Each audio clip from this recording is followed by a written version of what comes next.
Hey, salut à tous et à tous, enfin surtout à toi qui regarde cette petite vidéo. Et bah tu sais quoi, aujourd'hui c'est journée porte ouverte. Ah oui, toutes les portes sont ouvertes. Et bah tu sais quoi, aujourd'hui il fait froid. Nous sommes en région parisienne. Hop, je sais pas si tu vois bien l'écran. Ouais, il fait 34. Ouais, ça va, 34. Il a fait froid, il a plu ces derniers temps, mais aujourd'hui, et bah tu sais quoi, bah, porte ouverte, comme je viens de dire, donc on va faire le tour parcelle par parcelle. Voilà, on va voir tout ce qu'il y a de semé. Donc on commence par la dernière. Donc la semaine dernière, avec ma fille, nous avons mis des pois chiches. Wow, tu vois, c'est magnifique, tu vois, ils ont levé. J'ai suivi les conseils du Jardin des Merveilles de Rémi Kulik. Donc tout simplement, je sais pas si ça se voit bien, si toi tu le verras bien. Donc là, ce sont des patates douces. Donc là, tu vois, tu as patate douce, patate douce, patate douce, patate douce. Et entre chaque, eh ben, je me suis dit que j'allais mettre du maïs. L'année dernière, il a fait très chaud. Et je me suis dit qu'un peu d'ombre ne ferait pas de mal. Enfin, en espérant cette année, justement, qu'on ait autant de soleil. Sinon, bah, ça serait dommage. Parcelle juste après. Hop, hop, hop. Donc là, tournesol, tournesol, tournesol, tournesol.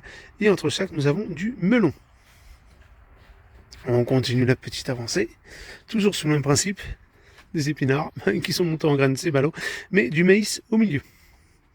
Ensuite, nous avons quoi? Nous avons les courgettes. Un des produits phares ici que nous faisons. Qui sont bien sûr barricadés par du maïs de chaque côté. Hop. À moins ça, par rapport à la taille du doigt, la taille du tronc. On voit des petites courgettes, donc hop, on va se rapprocher tout doucement.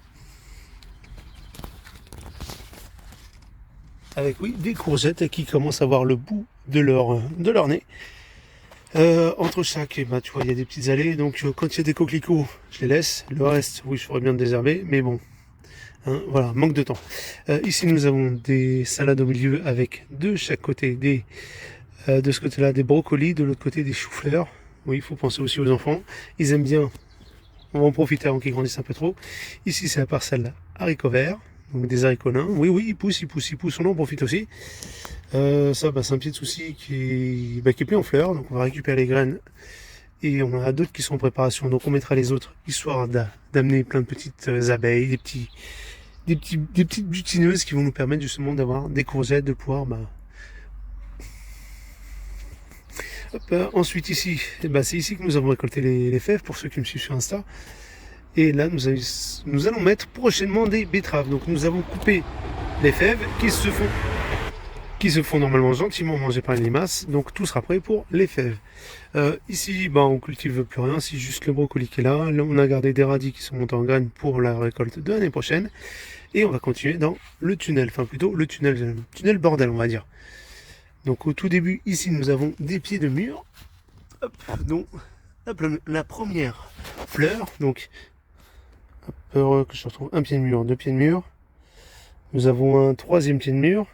Nous avons entre-temps les premiers pois chiches que nous avons mis, qui sont bien montés, qui sont d'ailleurs en fleurs également. Un peu plus loin, nous avons des petits pois, qui ne sont pas tutorés, donc oui, ça sert à rien. Des tomates sauvages, plutôt des tomates de l'année dernière, des petites tomates qui sont échappées, qui sont en graines. Un petit pied de capucine, ici des tomates, tac tac tac tac, à chaque tuteur. Et ici des framboisiers. Framboisiers de Lidl, avec ici un tout petit pied de framboisier et des petits rejets qu'on a réussi à repiquer un peu partout. Un immense pied de capucine, bah oui, il faut apporter des insectes dans le potager, des pollinisateurs, et ensuite on va se diriger vers les pommes de terre. Et ici les pommes de terre, ont-elles chopé le milieu ou pas comme celle-là? J'ai bien l'impression que oui, donc je vais bientôt pas tarder de tout retirer. Et voilà, c'est le potager BBN, ça pousse, ça pousse, ça pousse. J'espère que ce petit tour vous aura plu, je vous dis à la prochaine pour une prochaine vidéo. Salut, salut! Donc je t'avais dit aussi que je te partagerais mon astuce anti-limaces. Je t'avais déjà partagé mon hôtel et limaces pour les piéger, pour les récupérer, pour les faire partir. Mais par contre, quand tu as des plants, on va dire, auxquels tu tiens, style melon, courgette, salade, et que tu veux pas que tes limaces montent dessus, tu peux très bien prendre un petit œuf et en faire de la bouillie. Donc moi tout simplement je prends des rouleaux PVC et ensuite je presse, j'appuie. Donc je prends un rouleau PVC, tu peux prendre un rouleau pâtissier, tu peux prendre n'importe quel truc. En fait il faut juste appuyer de manière à te casser en fait ton petit œuf et t'en faire des petites miettes.